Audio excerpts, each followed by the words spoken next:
नमस्कार, मैं हूं अरविंद कांत और आप देख रहे हैं नया त्रिकांड। दोस्तों, देश आज लोकसभा चुनाव की तरंगों से रंजित है। पूरे देश में व्याप्त चुनावी वातावरण अब धीरे धीरे अपने गुरुत्व केंद्र की ओर, अपने ध्रुव की ओर सिमटता जा रहा है। यानी 4 जून की वह तारीख जब परिणाम आएगा।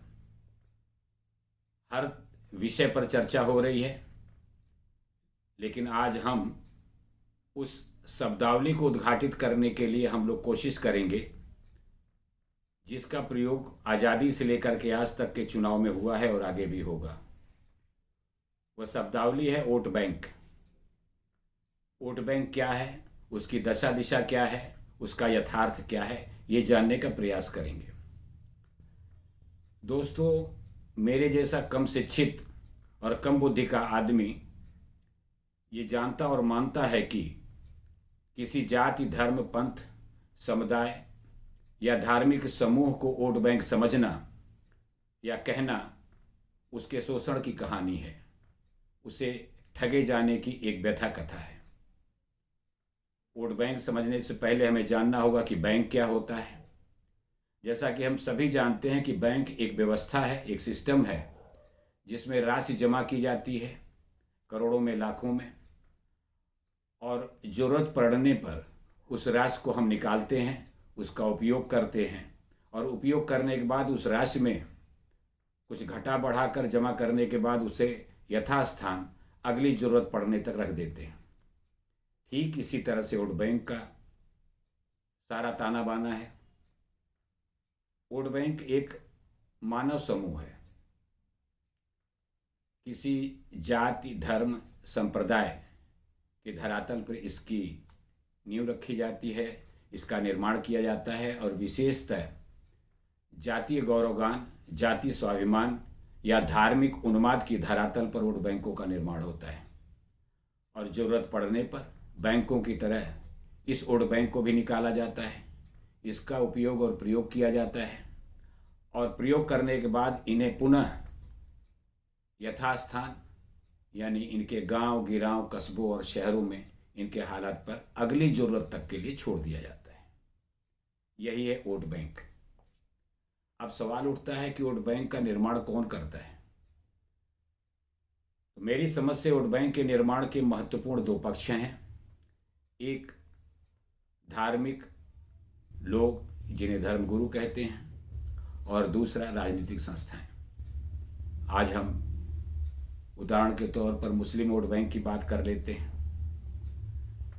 मुस्लिम वोट बैंक के निर्माण में धर्मगुरुओं, मौलानाओं, उलेमाओं, धार्मिक और सामाजिक संस्थाओं का विशेष हाथ है, जैसे मुस्लिम personal law board, Jamiat Ulema Hind आदि बहुत सी संस्थाएं। लेकिन सबसे पहले हम साफ कर देना चाहते हैं कि सारी सामाजिक और धार्मिक मुस्लिम संस्थाएं इस वोट बैंक निर्माण में नहीं हैं। सारे लोग नहीं हैं, लेकिन जो लोग हैं, वो अधिकांश हैं। ये लोग मुस्लिम नवयुवकों को बचपन से ही ये सिखाने का प्रयास करते हैं कि आप भारतीय होने से पहले मुस्लिम हो। ये बातें उनके दिमाग में भरी जाती हैं, और फिर मुस्लिम संस्थाएं, मुस्लिम धर्मगुरु, उलेमा आदि उन्हें एक जातीय समूह के रूप में से शेष भारतीय समाज से अलग एक पहचान के रूप में एक पहचान बनाते हुए समूहबद्ध होने की शिक्षा देते हैं कि उनकी एक अलग पहचान हो, और वो शेष भारतीय समाज से अलग उनकी एक पहचान होनी चाहिए। इस बात पर जोर दिया जाता है। अब ये बातें हवा हवाई नहीं हैं। जैसा कि पूरा देश जानता है, पूरे देश ने देखा है कि दिल्ली की जामा मस्जिद के शाही इमाम एक ज़माने में किसी पार्टी विशेष के पक्ष में और किसी पार्टी विशेष के विरोध में मुसलमानों से एकजुट होकर के मतदान करने की अपील करते थे, फतवा जारी करते थे, फरमान जारी करते थे। वह सिलसिला आज भी जारी है, बदस्तूर जारी है। सोशल मीडिया के यूट्यूब वगैरह ऑडियो वीडियो कैसेट के जरिए सोशल मीडिया इससे भरा पड़ा है। इसके अलावा अगर हम देखें तो बुद्धिजीवी मुस्लिम वर्ग में भी मुसलमानों को एकजुट होकर शेष भारत से अलग होकर कार्य करने की नसीहत दी जाती है, उन्हें अलग रखने का प्रयास किया जाता है। जैसे कि अभी सभी ने देखा है कि फर्रुखाबाद के एक प्रतिष्ठित मुस्लिम परिवार की भतीजी, ठीक से कहें तो सलमान खुर्शीद की भतीजी ने सरे मंच मुसलमानों से ऊंट जिहाद की अपील की है। उन्होंने मुसलमानों को भयाक्रांत करने का प्रयास करते हुए कहा है कि मुसलमानों एकजुट हो जाओ, नहीं तो तुम्हारा नामो निशान मिट जाएगा। अब ये सब चीज़ें क्या हैं? ये सब चीज़ें शेष भारत के लोगों से मुसलमानों को भय दिखाकर अलग रखने की, अलग करने की, अलग उनकी क्रियाशीलता हो, ये सब करने का प्रयास किया जा रहा है। नामो निशान मिट जाने पर एक बात याद आती है कि वर्ष 2014 का वो लोकसभा चुनाव का इलेक्शन था और हमारे भारत की एक सुप्रसिद्ध या कहें तो विश्व प्रसिद्ध शिक्षण संस्था है देवबंद, उसके मुखिया ने एक प्रसिद्ध टीवी चैनल पर इंटरव्यू में कहा था कि मुसलमानों एकजुट होकर के बीजेपी के खिलाफ मतदान करो, नहीं तो तुम्हारा नामो निशान मिट जाएगा, मस्जिदें बंद कर दी जाएंगी, अजान बंद कर दी जाएगी, नमाज बंद कर दी जाएगी। 2014 बीत गया, 19 बीत गया, 19 में भी थोड़ी मोड़ी भाषा परिवर्तन के साथ भाव यही था लोगों का, और आज हम पूरा राष्ट्र 2024 में खड़ा है। उनसे सवाल किया जाना चाहिए था, उन मौलानाओं से पूछा जाना चाहिए था कि भारत के किस कोने में मुसलमानों का अस्तित्व मिटा दिया गया है, उनका नामो निशान मिट गया है। वो नहीं बोल पाएंगे और शायद बड़े मीडिया घराने उनसे फिर दोबारा जाके पूछेंगे भी नहीं। उन्हें खुद चाहिए कि अगर उनके में जरा भी नैतिकता है तो अपनी कौम से, कम भारत से नहीं तो अपनी कौम से आकर के माफ़ी मांगें और कहें कि हमने उस समय जो भी कुछ कहा था वो अपने निजी स्वार्थ के लिए, तुम्हें भड़काने के लिए कहा था। लेकिन बात होती है नैतिकता की। सूक्ष्मदर्शी से भी भारत के कोने कोने में नैतिकता को खोजा जाए तो शायद बड़ी मुश्किल से, किसी भी क्षेत्र की बात हो, बड़ी मुश्किल से मिलेगी। खैर, ये तो रही मुसलमानों को मुस्लिम धर्म गुरुओं द्वारा शेष भारतीय समाज से अलग रखने की कोशिश और उसके परिणाम। अब दूसरे नंबर पे आते हैं सियासी दल कि उन्होंने कैसे वोट बैंक बनाया। तो इसकी व्यथा कथा बड़ी लंबी है। 60 में इतना ही कहा जाए कि हरि अनंत, हरि कथा अनंता। मुस्लिम लोगों को, मुस्लिम समाज को राजनीतिक दलों ने कैसे छला है, इसे एक आध घंटे में व्यक्त करना बहुत मुश्किल है। 60 में सार में संक्षेप में एक उदाहरण सारी बातों को समझाने के लिए काफ़ी होगा कि मंच पे चढ़ करके झकास सफ़ेद खादी कुर्ता पैजामा धोती वगैरह पहन करके हमारे माननीय बोलते हैं, और एक नहीं हजारों बोल चुके हैं, हजारों बोलेंगे कि भारत रंग बिरंगे फूलों का एक गहवारा है, गुलदस्ता है। बात बिल्कुल सही है। यहाँ पे हिंदू, मुसलमान, सिख, ईसाई, पारसी, जैन, बौद्ध, यहूदी इत्यादि विभिन्न जाति, विभिन्न धर्म के लोगों का एक गहवारा है, गुलदस्ता है। उन सभी के फूलों से, उन सभी की महक से खुशबू है या इस भारत की। ये बात बिल्कुल सही है, होनी भी चाहिए। लेकिन उनकी कथनी और करनी में कितना अंतर है, इसे समझे बिना हम आगे की बात नहीं समझ पाएंगे। रंग बिरंगे फूलों का गुलदस्ता, तो सारे फूलों की इज्जत की जानी चाहिए, सारे फूलों से प्यार किया जाना चाहिए।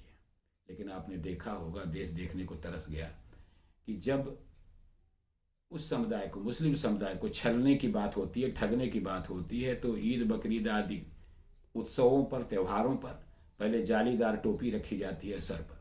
बिना टोपी रखे भी हम खुद अपने मुसलमानों के बीच में एक बचपन से आज तक ईद और बकरीद जाके मनाते रहे, हमने कभी टोपी नहीं लगाई है। लेकिन उनकी तरफ से मिलने वाली मोहब्बत जरा भी कम नहीं हो पाई है। बहरहाल, उन्हें रंग बदलना होता है, रूप बदलना होता है, वो बदलते रहें, ये बहुत अच्छी बात है, जाना चाहिए। लेकिन शेष भारत, वो जो गहवारे की बात हुई थी, गुलदस्ते की बात हुई थी, उन फूलों का क्या? वो भी आप अपनी रामनवमी में, अपनी दिवाली में, दशहरे में इस दृश्य को देखने के लिए तरस गए कि किसी मुख्यमंत्री आवास पर, किसी मंत्री आवास में कभी रामनवमी का जलसा हो, कभी दीपावली दशहरे का हो, कभी सिखों के प्रकाश वर्ष का महोत्सव हो, कभी बौद्ध जैन के तीज त्यौहार का आयोजन हो। ऐसा कभी नहीं हुआ। ये गहवारे की बात केवल छलने के लिए थी, मुसलमानों के लिए। बहरहाल, एक बात और याद आती है कि मुसलमानों को अलग रखने का एक ताज़ा उदाहरण कोरोना काल में पूरे देश ने देखा है, पूरा देश कोरोना के समय में क्वारंटाइन था, चारों तरफ हाहाकार मचा था, सड़कें सन्नाटे से भरी थी।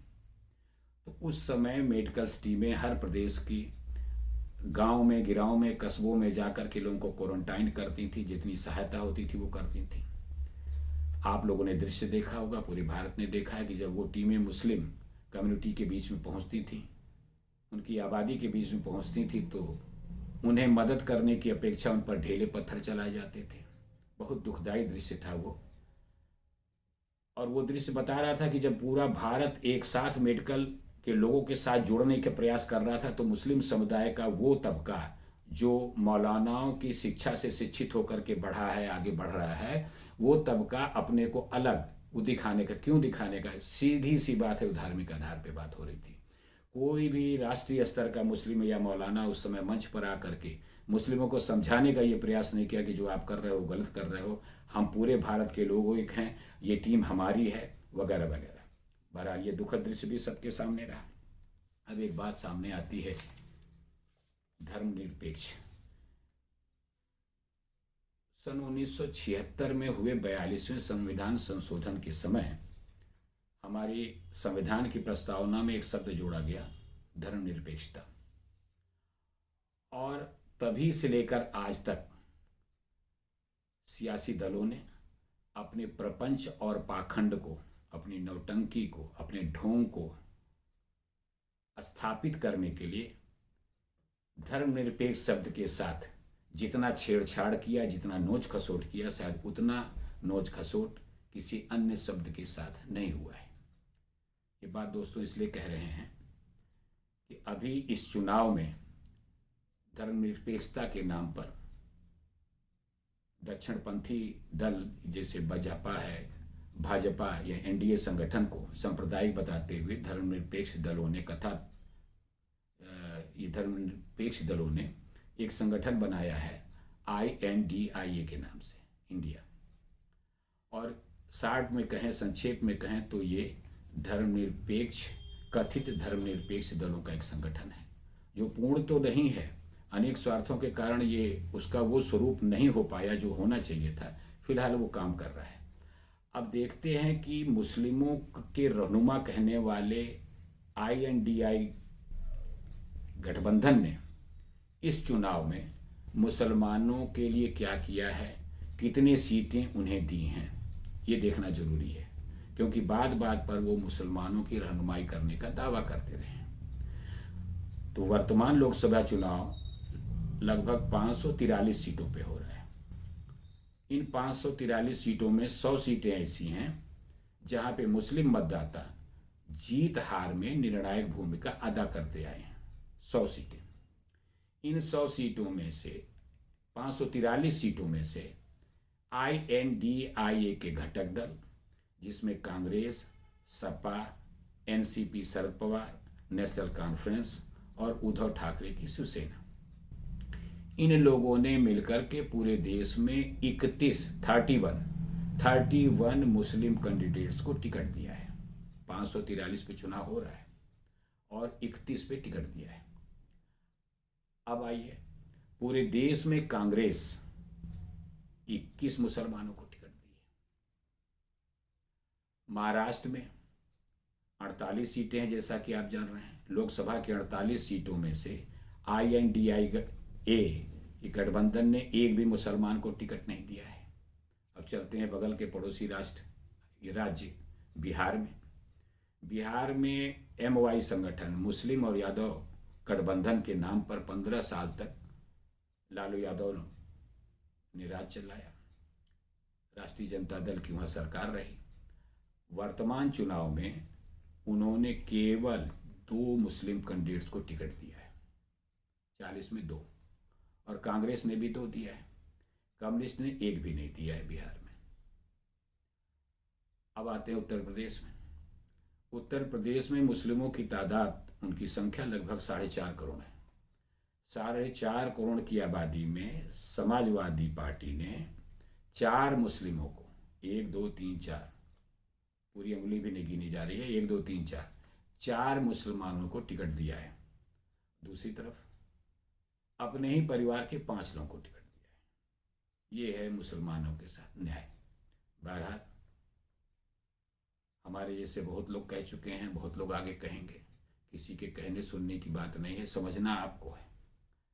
आपको किस दल ने कितना वोट बैंक बना करके कितना आपके साथ शोषण किया है, ये आज खुद मुसलमानों को ही सोचना पड़ेगा। कोई उन्हें सिखा नहीं सकता, कोई उन्हें बता नहीं सकता। चिंतन मनन करना उनका विषय है।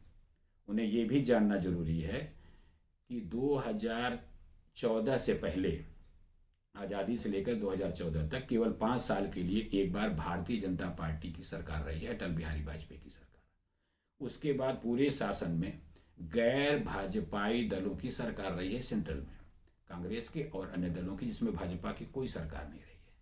और उसका हश्र ये हुआ, इसी वोट बैंक, मुस्लिम वोट बैंक का हश्र ये हुआ कि इनकी दशा सच्चर कमेटी की यथार्थ तक पहुंच गई, जिसमें उनकी दयनीय दशा का वर्णन किया गया है। तो भाजपा आपकी दयनीय दशा के लिए, मुसलमानों की दयनीय दशा के लिए भाजपा कतई जिम्मेदार नहीं है।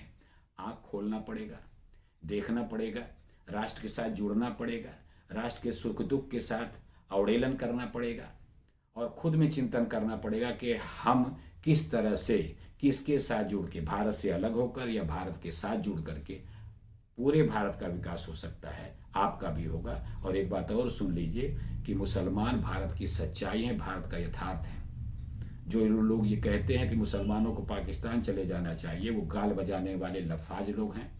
उनकी औकात एक मच्छर पाकिस्तान भेजने की न रही है, न होगी।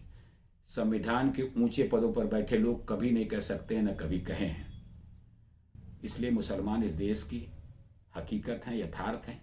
तो ये बात मुसलमानों को भी समझना होगा और खुद में चिंतन करना होगा कि उनकी अवदशा का, उन्हें वोट बैंक के रूप में वो क्यों रहें, उन्हें कोई क्यों यूज करे। बहरहाल हमें जहाँ तक ख्याल है कि हम अपनी बातें कह चुके, अब आपको समझने की बारी है। शेष नमस्कार, जय हिंद।